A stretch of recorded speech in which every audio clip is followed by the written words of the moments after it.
Well, hello, everyone. If you're joining us, we're always just kind of working our way into beginning these moments. It's always a little awkward beginning. We're all getting used to it. We're very excited to be hosting this live. I'm just sharing everywhere before we get started, but nobody wants to waste time these days, right? Just like quarantine time is this weird warp of going so slow and so fast all at once. So we'll get started. Welcome, the Center for Disability Leadership and the Center for Family Involvement and the Partnership for People with Disabilities is really excited to host this live. Leap into 2021 with healthier relationships. Today, we're going to talk about relationships. Everyone we come in contact with, we form some sort of relationship with. We want to make sure that these exchanges are safe and positive, and it's really important for our well-being that we do that. LEAP stands for Leadership for Empowerment and Abuse Prevention. The LEAP program is a great way for people with disabilities to learn from their peers. LEAP covers everything from what a healthy relationship is to what you should do if you're in a relationship that seems unhealthy. So we are so excited about this training that we're offering to the disability community. And we want you to join us now. So any comments you have, put them in the comment section. Anything you want to say, put it there. We'll be sure to share it. This is very much a group conversation. We want you to participate. Before we do begin, though, I do want to warn everyone that what you're watching, we're going to be addressing abuse, and this can be triggering for many of us. So we're going to post resources in the comments for organizations that can offer you support. If you don't want to watch, but you need information, feel free to direct message us, the CDL, the CFI, the partnership, or any of the people here on this chat. My name is Erin Croyle. I work for the Center for Family Involvement. I have 3 children who you might see pop in the background. One of them has a disability, which is how I got involved in this amazing stuff that we do. I want to go ahead and kick it right off to Molly, who's going to introduce herself and give us a little bit of background about LEAP. Hi, thank you so much. And Erin, thank you so much for wearing as many hats as you wear. Erin not only moderates this, but she also looks at the chat and she live streams to Facebook, and she is really like a model in multitasking. So thanks, Erin. We are super stoked to be here and talking about LEAP. It's something we could talk about all day, but we won't. And so the LEAP, as Erin mentioned, stands for Leadership for Empowerment and Abuse Prevention. And we started LEAP in 2013 at the Partnership for People with Disabilities in collaboration with the VCU School of Social Work. So I'm going to go on and talk a little bit about how LEAP came about and how it evolved. We knew at the partnership as far back as 2000 that people with disabilities, are children and adults, are at extremely high rates for abuse and neglect and exploitation. And really way back in 2000, we started developing trainings for professionals who support people with disabilities, kids and adults, in recognizing and responding to abuse. So for law enforcement, for adult protective services and child protective services, for school counselors, for school special educators, recognizing and responding to abuse. But my background is in special education. Jack Brandt and me and Terry Yoder and some people wrote a grant that was thankfully funded by the Virginia Board for People with Disabilities, and collaborated with the VCU School of Social Work to say, we really need to bring a training to directly, not in recognizing and responding, which is sort of like closing the door to the barn after the horse has gotten out, of really teaching people ways that they can protect themselves and how we as supporters of people with disabilities can help protect them and get involved in healthy relationships. And so that's how LEAP came about. Thanks, Molly. Can you, there's kind of a funny story from what I understand about the LEAP power statement. Can you share that with us? I'm going to ask Kelly and Alexis to unmute because the LEAP power statement is something that when we developed LEAP, we got a whole bunch of really smart people from a multidisciplinary team, including people with intellectual disabilities and their family members, to help us figure out what needed to be in the curriculum and what should be included. And we also studied other abuse prevention programs from around the country and around the world. And one of the things that was a big component of a lot of them, which is also just a really great way to kind of capsulize what LEAP teaches in a rememberable way, is the LEAP power statement. So I'm going to do it here. It actually has hand motions. If people are watching at home, I really encourage you to say the LEAP power statement. It is empowering to just say the words. So, and it has hand motions. So I'll begin. Ready? I'm strong. I am strong. My feelings are important. My feelings are important. I deserve to feel safe. I deserve to feel safe. I deserve respect. I deserve respect. And when people finish the LEAP training, they get a certificate that has the power statement on it. They get 2 little rubber bracelets that have the power statement on it. And we also give them a little trust card in one of the sessions that they put in their wallet. So it's a little wallet card with the trust, with the power statement written on it. And, you know, Molly, we were just talking today before we started about some of the things that makes LEAP so special. And a lot of that has to do with research. And I would love for you to kind of go ahead and talk about that. Well, when we developed LEAP and we started doing the training, and Alexis was one of the trainers who was with us, you know, really when we first started the training, we knew that people really liked it and they had a good time. And so that was kind of enough for a lot of people. But because we are a University Center for Excellence in Developmental Disabilities, it was really important to us to really have an understanding that LEAP's, the concepts that people learned in LEAP and the things that they took away from it stuck with them for a while. And so we developed a way to evaluate the effectiveness of LEAP by giving people a pre-test and post-test and a post-post test. It was a video-based assessment, so people didn't have to use paper and pencil tasks.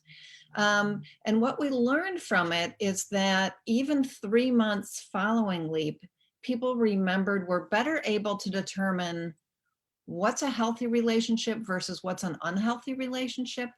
And not only that, but really determining what is it about this relationship that makes it healthy? What is it about this that makes it unhealthy?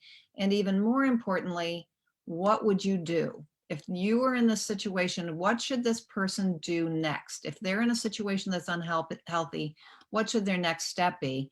And even 3 months following the intervention of the training, we found out that people remembered that information. So we were very happy about that. And it does set LEAP apart from some other different kinds of trainings. We also learned that LEAP was helpful to people across many different disability support needs. So that was also something that was really important to me, that it seemed like a lot of the interventions that we looked at were designed for people who were able to independently use computers or were able to read, or and we tried LEAP with a really wide variety of people with a wide variety of support needs, and found that they got something out of it. So that made us pretty happy.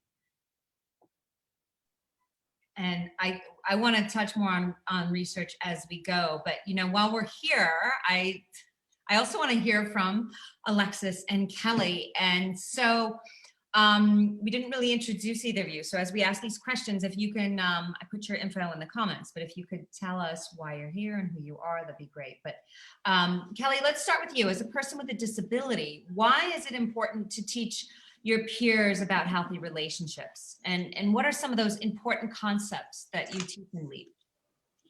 Well, I feel really strongly that the LEAP program is an advocacy and empowerment model that is just so powerful, because that's what we want. We want people to speak up for themselves, to learn how to speak up for themselves in the best way that they can. And that's different for everyone. Um, and we also want them to be empowered to know when and where and how to speak up for themselves, and who to go to if they're experiencing abuse, and really how to, to feel comfortable and confident to know when a relationship is healthy and when it's not.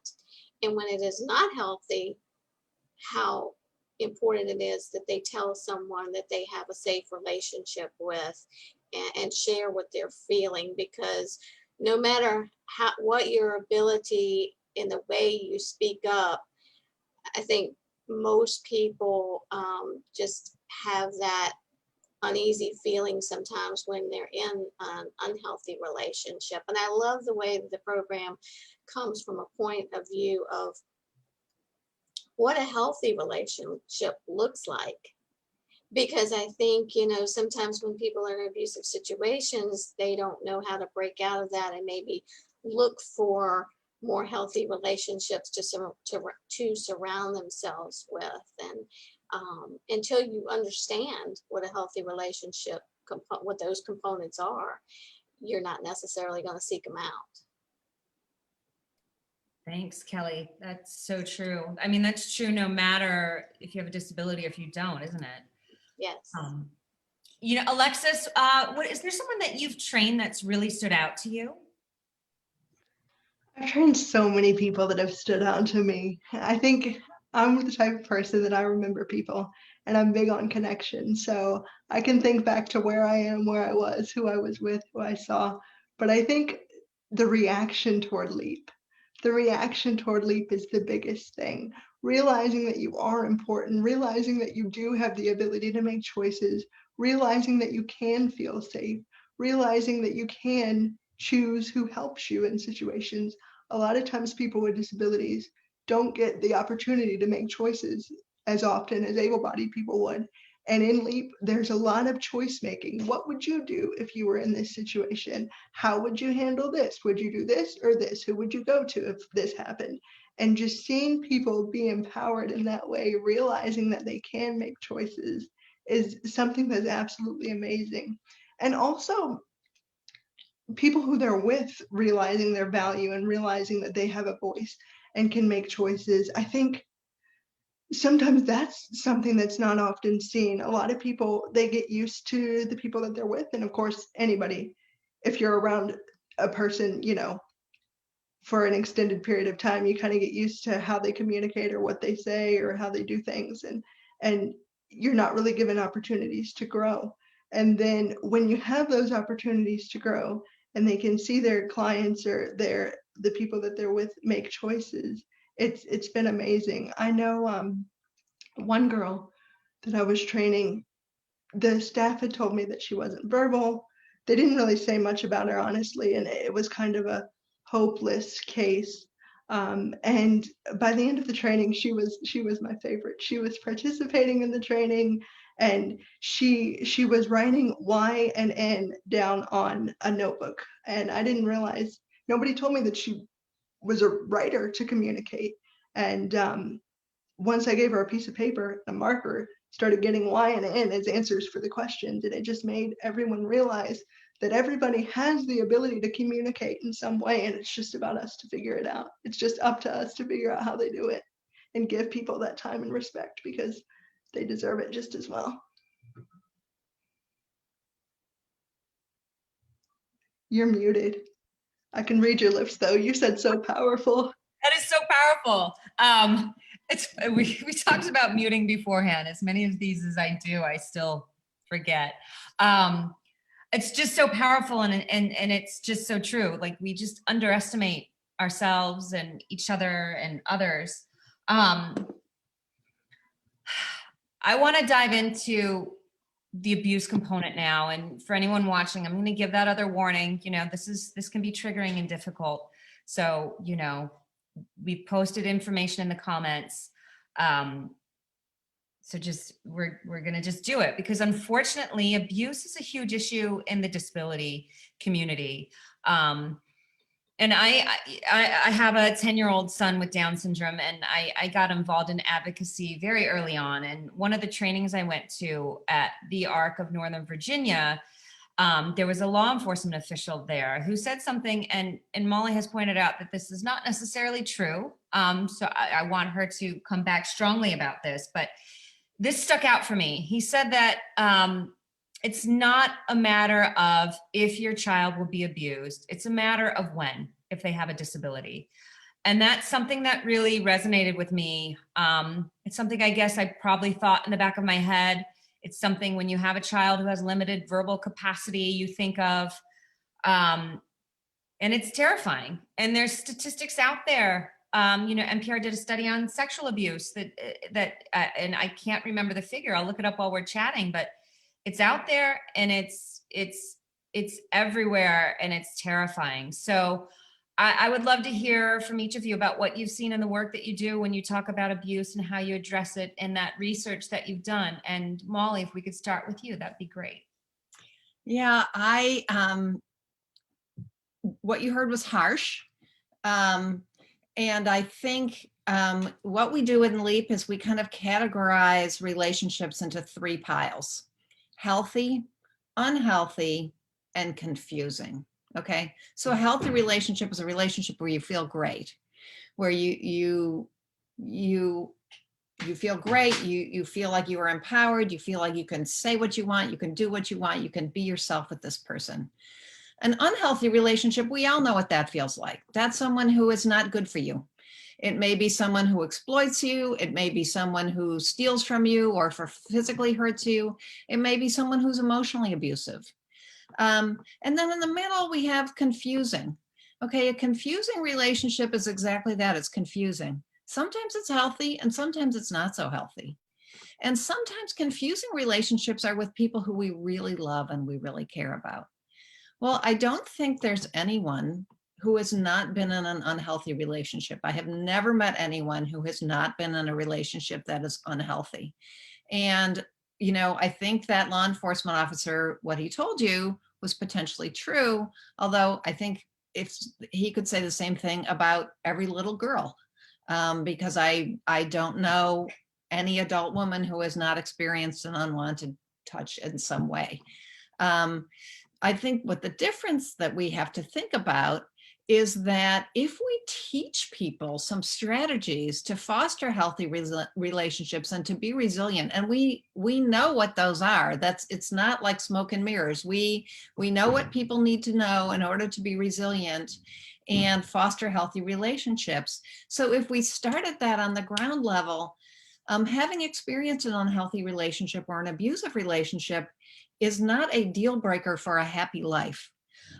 It is a thing that happens and that you can get over and get through and lead a happy and fulfilling life full of rich relationships that are very healthy. And I think that's an important thing to remember. And I'm going to ask Alexis and Kelly just to touch on some of the people who never had these conversations until they were sitting with us in a LEAP training. Do you want to go first, Kelly, or you want me to go first? You go ahead. Okay, I'll go first. Hold on one second, you guys. I've got to unmute actually by not holding down the space bar.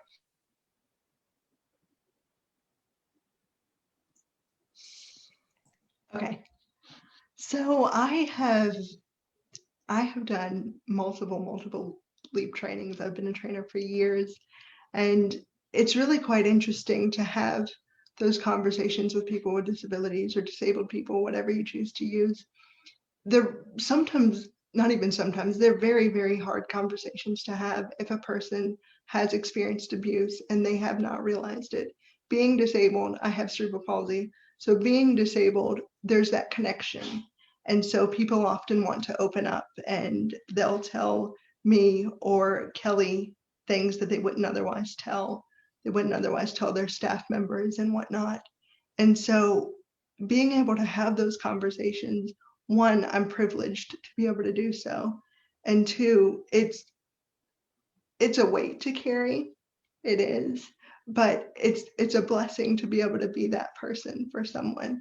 I think that, I don't want to say the first time, but we've had people who have actually been able to get out of abusive situations because of the tips that they've given us, because of the validations.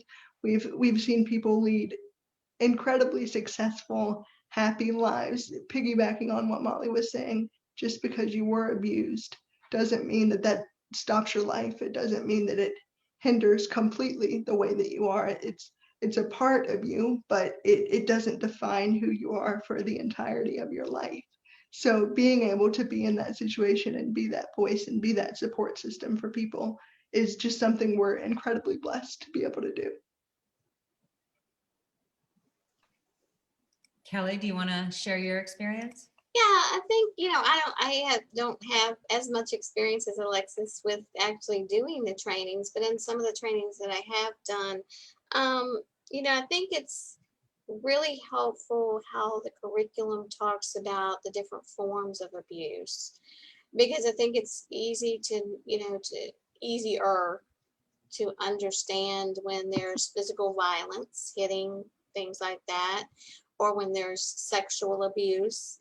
But there's a lot of different other forms of abuse that start out very subtly, and like Molly said, can be confusing, because one day it feels like abuse and another day it feels like that person really cares about me and this is why they're doing this. And so, even emotional abuse, physical, caregiver abuse, just with simple things. With, if you're dependent, if you're an individual with a disability who has a caregiver, and you're dependent on that caregiver to get you dressed, help you get dressed and get up and get in your mobility aid in the morning, and that person comes in and says, you know what, you're not getting up today.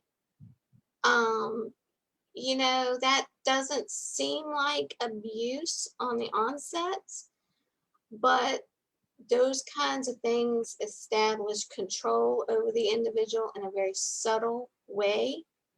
And once that control is established, then it's so easy for the abuse to continue into more serious, more physical, harmful other forms of abuse. Not that emotional abuse, not that any of those other forms of abuse are not as harmful. But I just, and you see that kind of sometimes when you're doing the training, you see people thinking, oh, I didn't, and sometimes they'll verbalize it, but you can kind of see that, now they're understanding, oh, okay, when that person is one way today and in a different way to the next day, and it really makes me uncomfortable and it really scares me, that's an abusive situation. They haven't hit me, they haven't physically hurt me, but I may still be in an abusive situation, and it may cause them to open up and say, look, this is what's happening to me. And I don't know, I'm confused. And I just need some help to sort this out as to whether or not this is abuse. So it just really provides, like Alexis said, an opportunity that we're really blessed to be able to be there and be relatable, because we are individuals with disabilities, and to have hopefully a comfort level so that they feel comfortable and safe to disclose what they need to disclose to keep themselves safe. Can I piggyback off that a little bit, Kelly, what you were saying? So realizing the situations that you're in, I was telling Molly, we were doing a run through the other day, and I was telling all of you guys, actually, if you're in a situation where you're with the same people constantly, and a lot of disabled people, everybody now because of corona, is sheltered in place and in their homes, or majority of people, but a lot of people with disabilities they stay together. You know, there's not often going out. They're in their communities, they're together and whatnot. And you don't see an outside world. And as harsh as that sounds, that's the reality of it for some disabled people as well. And so when somebody is able to come in, or you're able to step out and see life outside of the way that you live, and see that, hey, maybe this isn't normal, maybe this isn't, you know, even though I'm used to it, it's not the way things should be. And I think that's just another powerful thing that LEAD provides. Well, and when you say powerful, Alexis, I want to read some of the comments we're getting here. Rose is saying how powerful and empowering the training is, and the things that the things from this training is powerful to individuals with all abilities. And she remembers the individual who was blind and took the training, and the training can accommodate many audiences, and the resources are provided across the entire state. Janelle says she has an intellectual disability and is autistic, and she's glad to be here for the training, and she's been a part of advocacy and has known Alexis for some time. Hey, Janelle, I was waiting to see if you were going to say hey. And then Susan says empowering for us as LEAP trainers, especially when an individual has expressed being abused and feels empowered when they learn that it wasn't her fault. And there was another comment too about online stuff, and I want to get to that. But first, to piggyback off of what we're talking about now, I find it really interesting because I feel like the lives that individuals with disabilities lead as children almost sets them up for abuse. I think about my own child and how, because it's so hard for him to speak for himself and some things are hard for him to do. You know, he's 10 and sometimes, you know, there's just, I'm changing his clothes and I'm helping him wash and I'm touching him and helping with underwear. And I don't want anyone else to do the things I'm doing with him. And it's this strange divide. And sometimes, you know, parenting is hard, and there's that line of abuse, or just you're having a tough day and you yell too much, you realize your frustrations there. So how, as parents that might be listening now, you know, how do we address that? How do we make them understand that just because your child has a disability, you need to set them up to be independent, to think for themselves? What sort of nuggets can you share? And I hope I'm making sense here. I'm sure I am, because we all live it. But what can you share for people like me raising a child to be his own thinker, but also not always setting the best example for him with the boundaries that are there? Right. So you've touched on so many different things. We could talk for another hour. There are a lot of strategies that we as parents, and I have a child who was also diagnosed with a disability, who's now 29 years old. So he's an independent and handsome young man. But I get that. And I get how the more I learned about these statistics, about people who have experienced abuse, the more concerned I got, and the less likely that I wanted him to hang out with people I didn't know. And so I think that's common.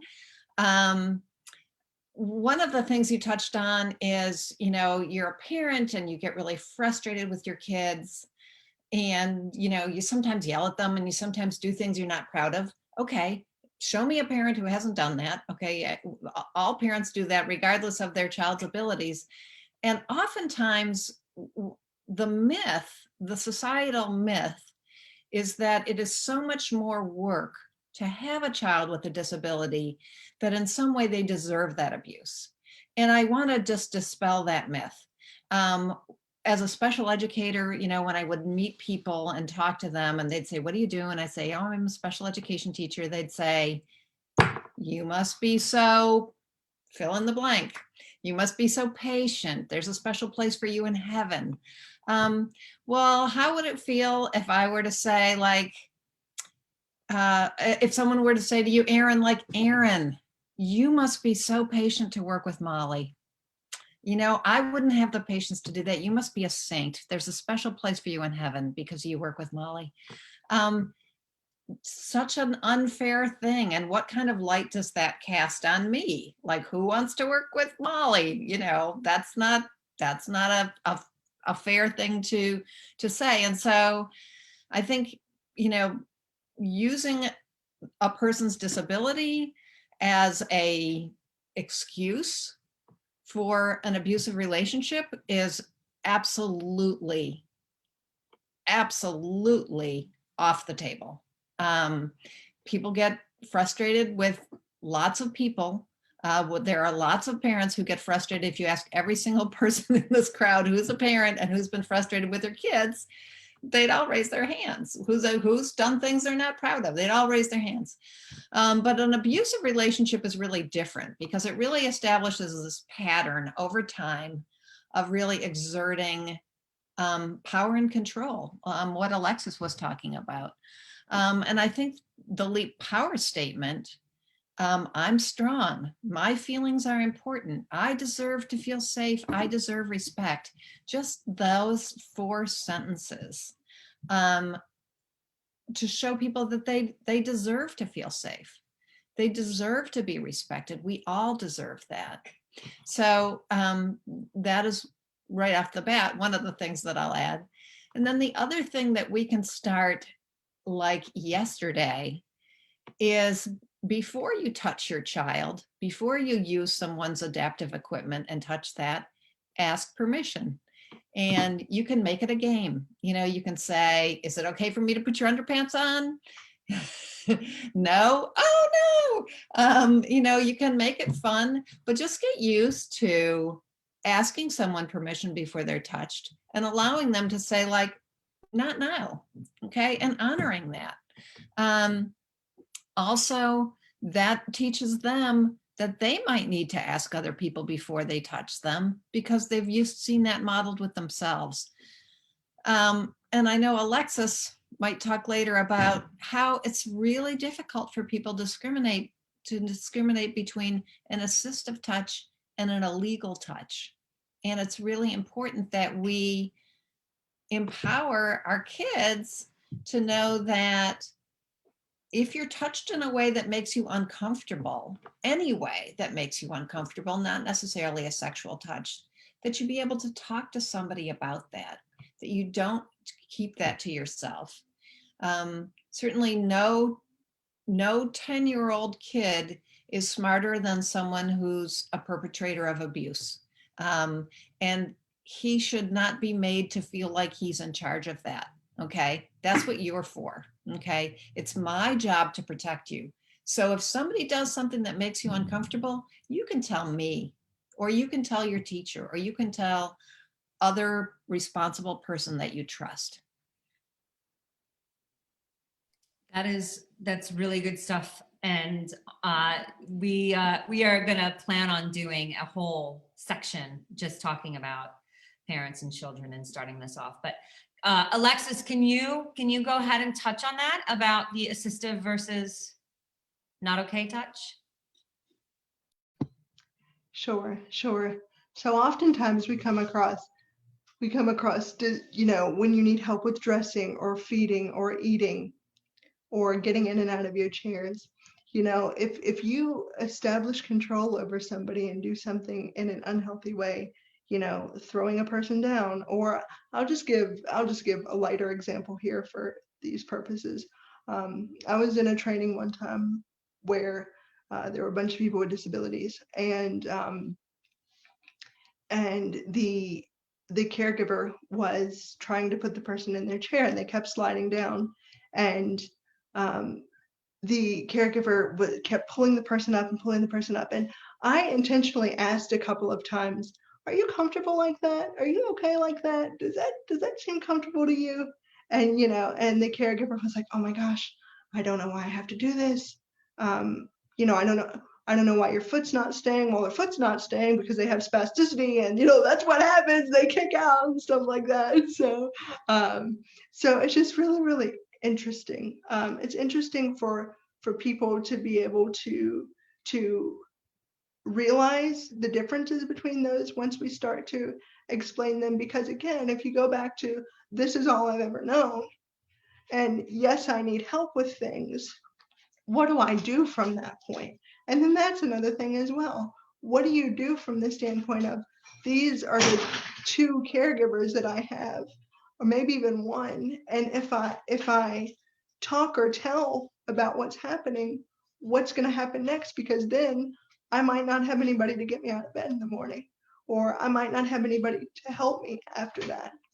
And so just really, really, there are things to think about, definitely things to think about that we talk about when it comes to leave. Kelly, is there anything you want to add? Yeah, one thing that was coming to mind to me when Alexis was speaking is that, I think that there is a very, very easy tendency for a person without a disability to treat an individual with a disability like a child. I think there's physical space that kind of makes that easy because, for me, I'm a wheelchair user, so I'm down at child height. So when someone is towering over me, standing over me, there is that intimidating feeling of control. And I think that it is often easy for people to talk down to an individual with a disability, to, like I said, talk in a childlike manner. And then if that person with the disability is not aware of what's happening, it's easy for them to respond in a childlike manner. So then you get, again, that parent-child control dynamic going on, which creates an environment for abuse, no matter how subtle or how blatant it is. Thank you. I want to transition here. Like I mentioned earlier, a gentleman was talking about how he's working on programs with dating apps and other things. And, how does your training, and we didn't talk about this before, so I don't mean to throw something at you, but does your training talk about potential abuse from online sources and that new dynamic we're facing now? Our training it's not sex education and it's not dating. It is healthy relationships. And healthy relationships, there are certain rules that go along with healthy relationships, and we talk about them.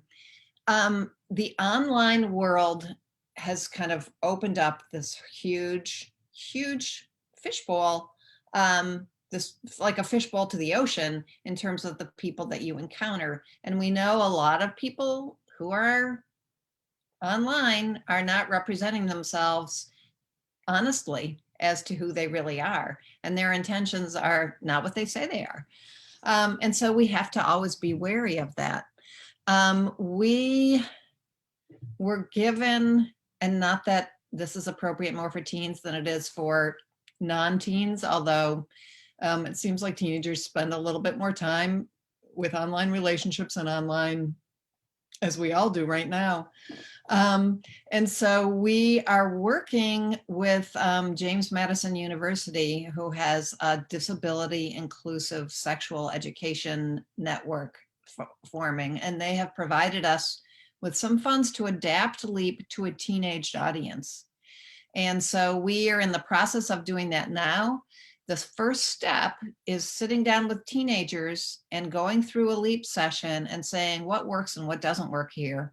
Let's come up with some different stories that are more appropriate to a younger audience, that seem, more appropriate for that kind of audience, and including some online examples, because I think a lot of really unhealthy relationships begin online, and there are a lot of really hurtful things that people can do indirectly through a text message or through a group chat or through a Snapchat, that are really difficult and hard to process. So I think that's a really important point.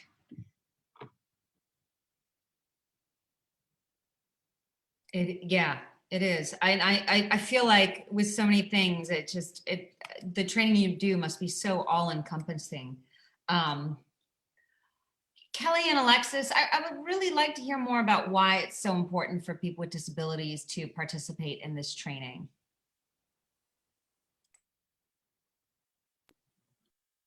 Do you want to go first, Kelly? Sure. Well, I think the discussion is so important.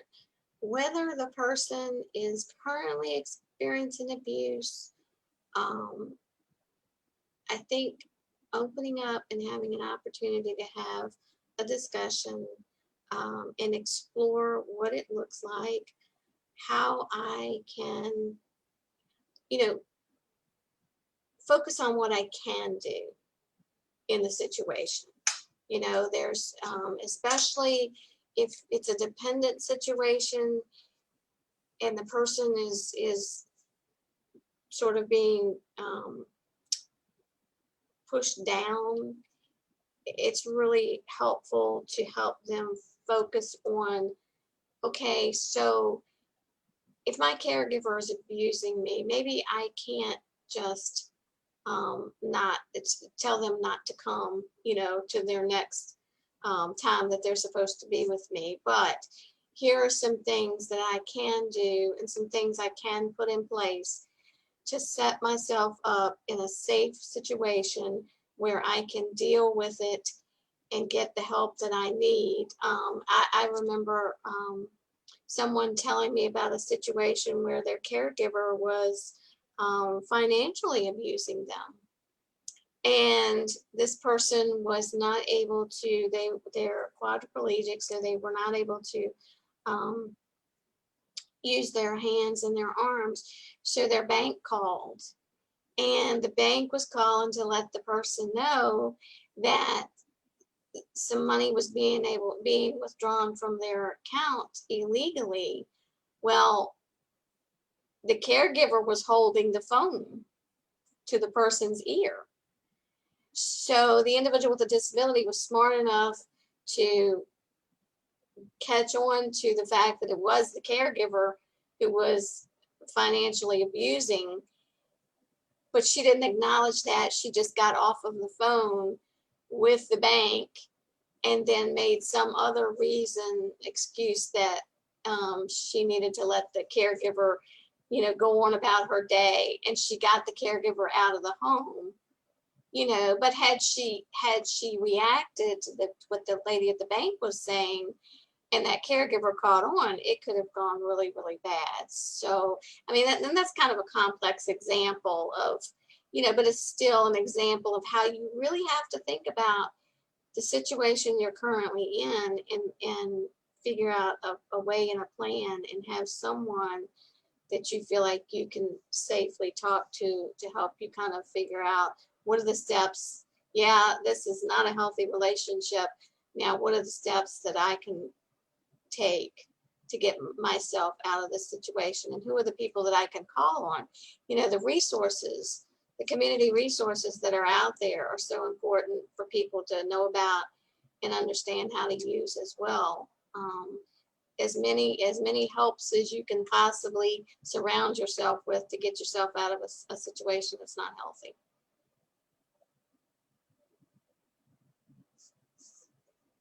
Alexis? Yeah, so to piggyback off of that a bit, Kelly, I love how you're talking about all the resources and all the points that we make in the LEAP program and whatnot. So thank you for that, because you're hitting the meat of it, and I'm leaning more toward the stories and whatnot of what I've experienced and things. So it's working out. We're a great team. This is why we train so well together.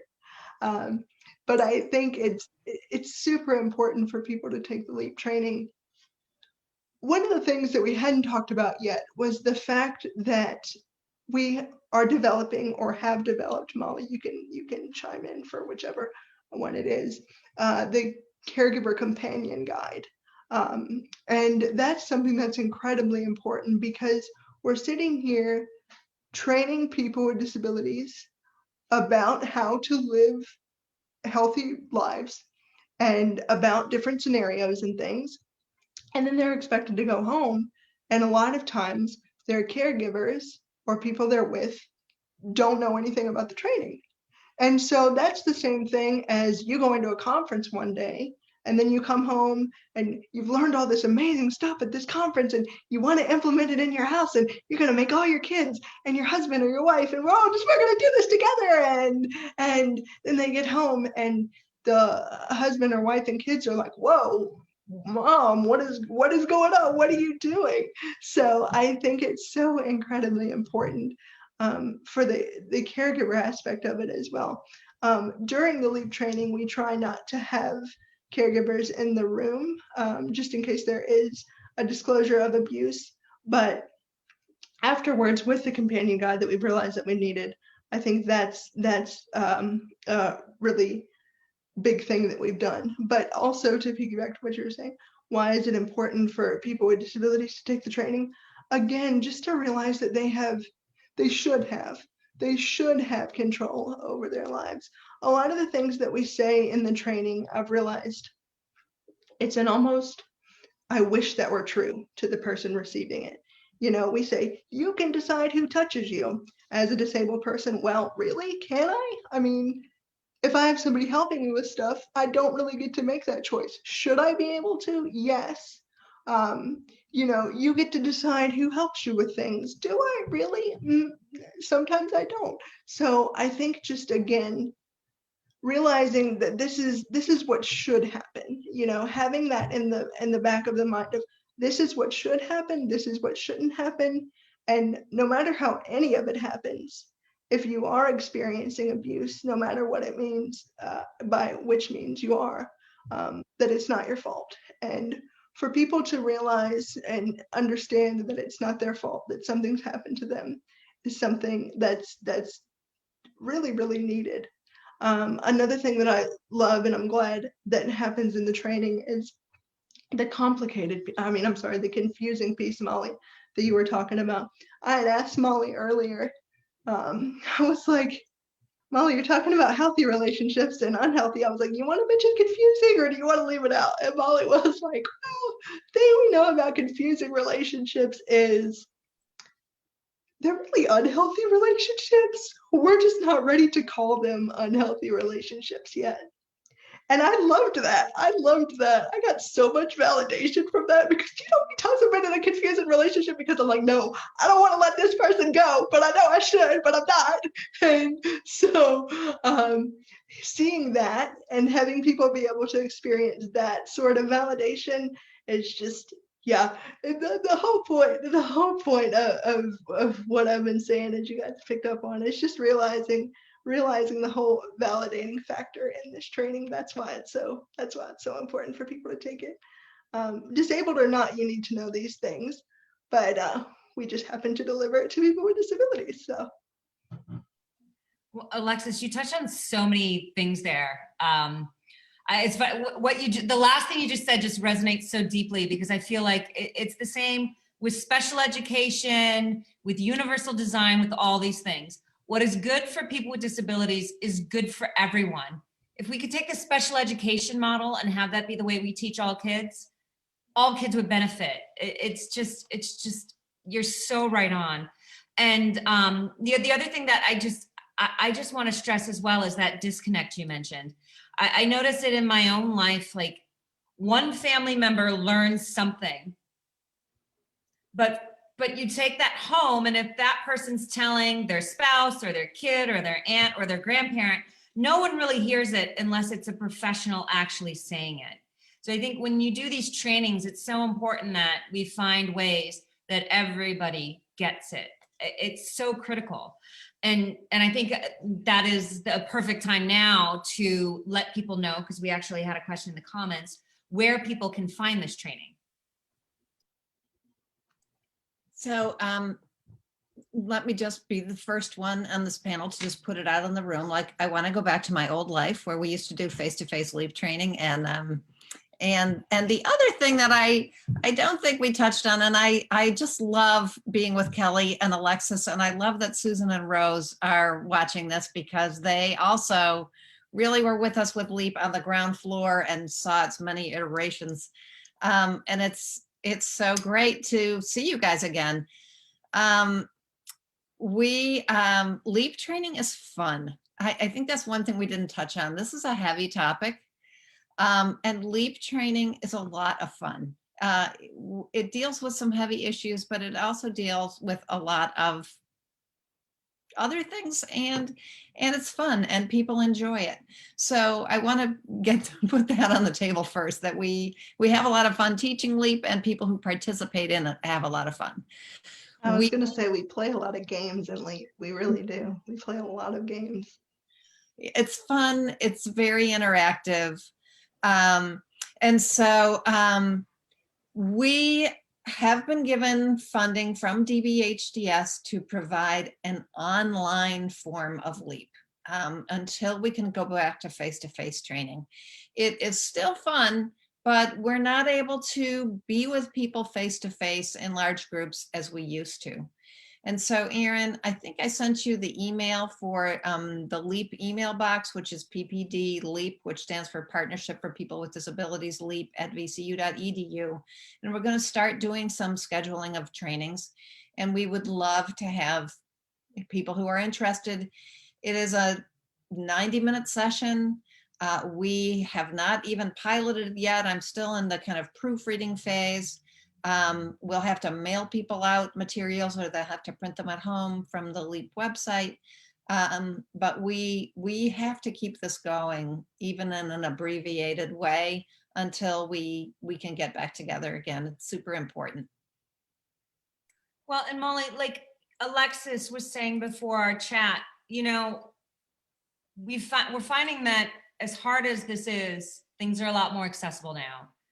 And, you know, telehealth, teletrainings, even when we can be back together, can also be beneficial. And in fact, Brendan was actually asking about like a train the trainer sort of things, how to learn to be able to teach others with disabilities, how to be in relationships and knowing the right and wrong way to do it.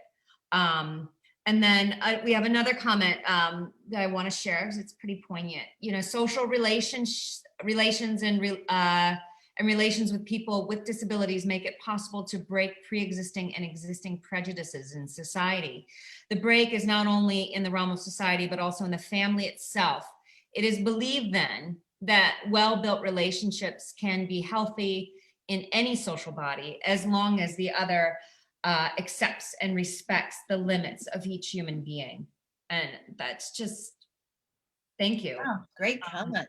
Yeah, I don't want to badger how to pronounce the name. It's a beautiful name and I don't want to mess it up, but it's a beautiful statement. And actually, you know, you all during this time have been stressing that part of your training is talking about healthy relationships. You know, we're about to wrap up, but I would really love to kind of end on, you know, what is a healthy relationship? Let's talk a little bit about that before we go. Well, I want to go back to, was it Brian, someone who made the comment? Brendan?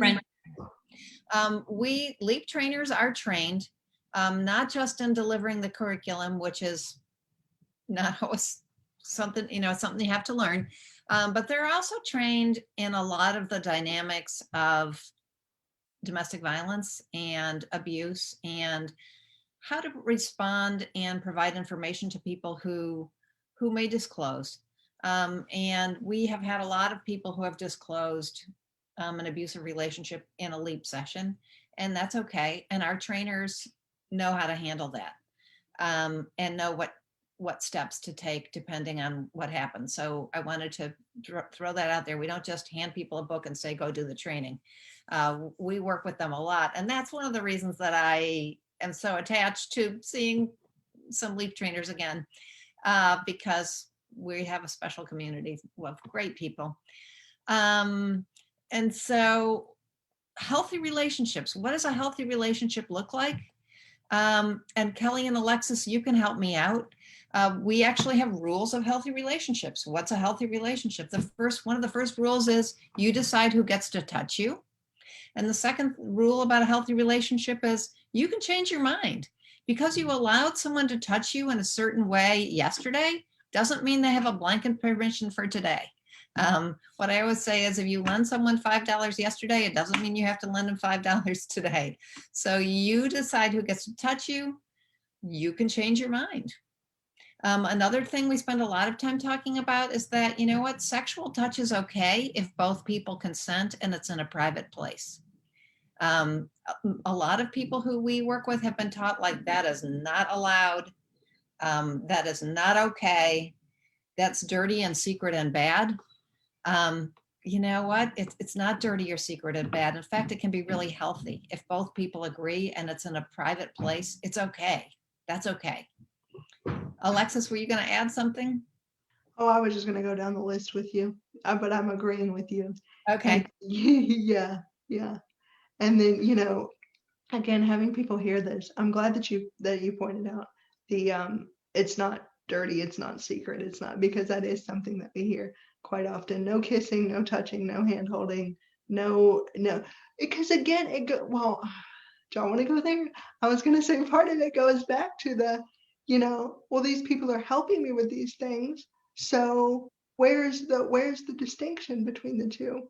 And again, we really reiterate the touch from your doctor or your nurses are going to be different than the touches from some people you love, simply because both people have to agree. And not that there haven't been some slandered situations with things, you know, doctors, patients, and whatnot, but hopefully with the training they can distinguish between the two. What I think a healthy relationship is obviously the cliche where somebody feels loved and accepted and able to be who they are. But truthfully, coming at it from a disabled and non-disabled point of view, is you don't feel like a burden.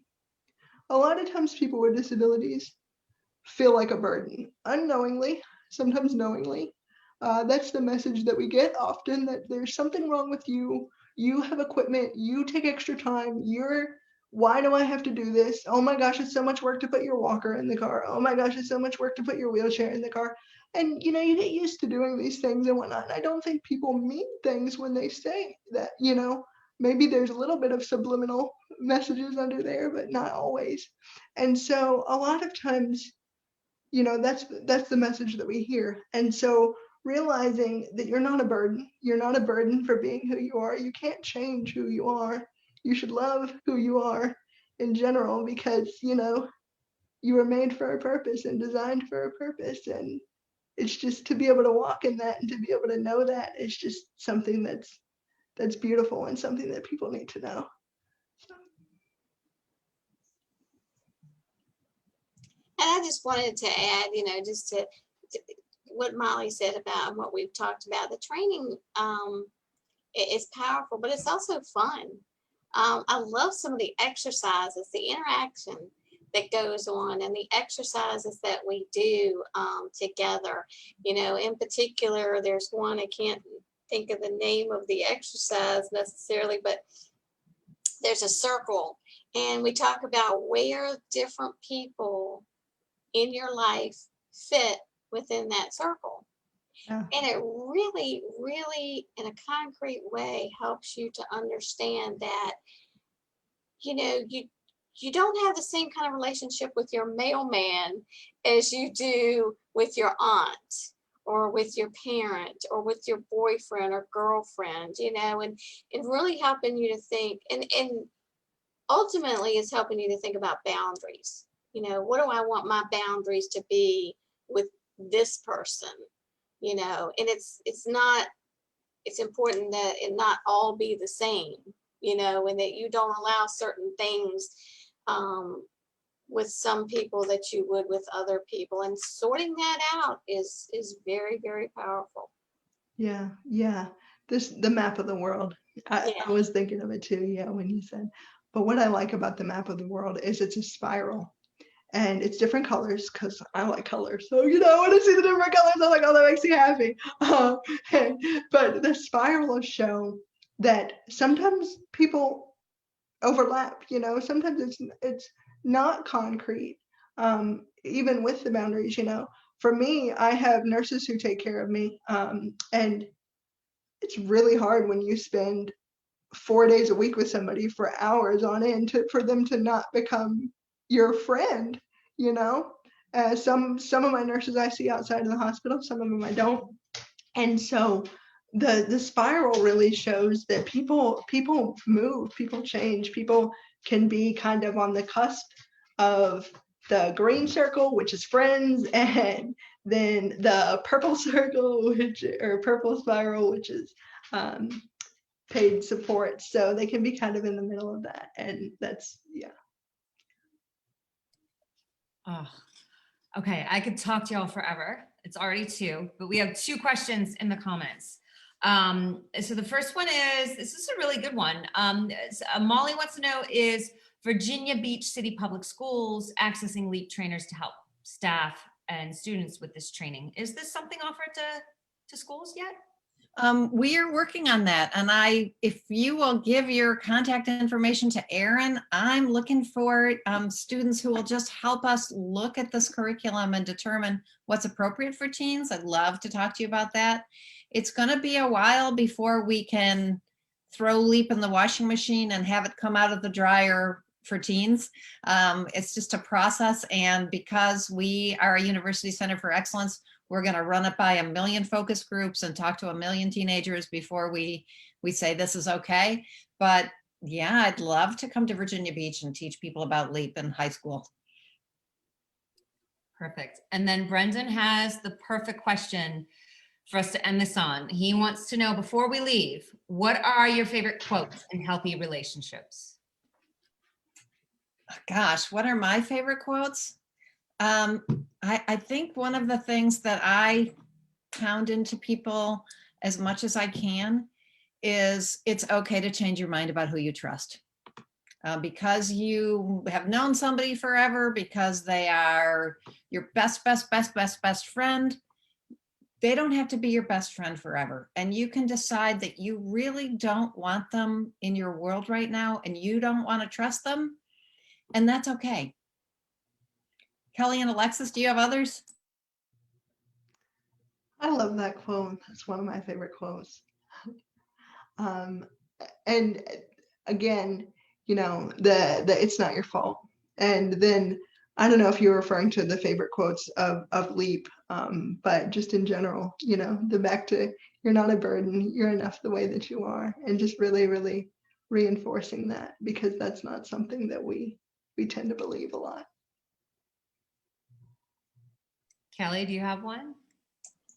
Just feeling empowered to speak up for yourself, and finding someone that you feel comfortable to talk with. So important. And then one more thing, if I can piggyback off of that, something that we talk about often in this training is talking to somebody you trust. Tell somebody you trust. Tell somebody you trust. Well, what happens if that person that you trust doesn't do anything or doesn't know how to respond? That's something that people run into all the time, whether they want to admit it or not. But just knowing that although you may trust this person for something, there will be another person that you can trust to hold this space for you. Eventually, you will find somebody who you can talk to and trust and share your story with and hold that space for you. So keep going if you need to. Keep going if you're in that situation where you need to talk to somebody. Try to trust as much as you can and see where that leads you. And that is the absolute perfect way to end it. We'll be doing more of these. So anyone watching, please send your ideas. If you have questions, something to follow up on, there's information in the comments. You can message CDL, you can message me, whatever. We will reach out. We will be in touch. And I can't wait to talk to you ladies again, because this was so much fun. So thank you.